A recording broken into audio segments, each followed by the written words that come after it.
Yeah, that's your top news of the day. Mine is this CEO of the Health Net or whatever it was, the murder of him in New York. For Yeah. one very specific reason, I didn't know anything about it. I thought, oh, it's New York. People get shot, whatever. It looks like a targeted killing now, right? So, Yep.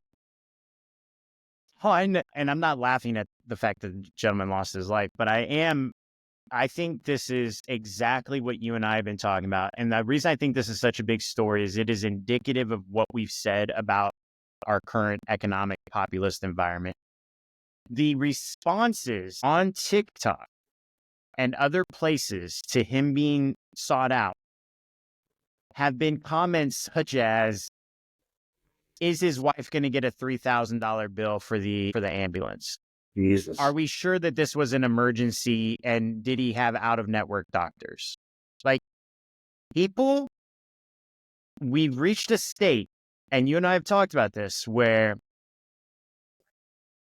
it really is, I would say, let me just say by this, I don't think anybody, I don't condone murdering anyone. However, if your company makes money by signing the death sentences of people, that's a lot of fucking bad mojo in the world. Yep. And everything affects us. The way we treat our neighbors comes back to us. You know what I mean?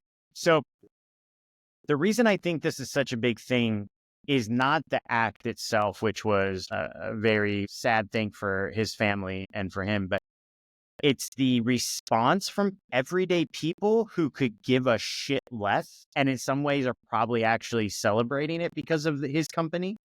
While at the same time, I just wanted to add, I read today that Anthem Blue Cross Blue Shield in Connecticut, New York, and Missouri, in those plans, have set an arbitrary deadline or timeline for surgeries and will not cover the cost of anesthesia if it goes beyond that amount of time.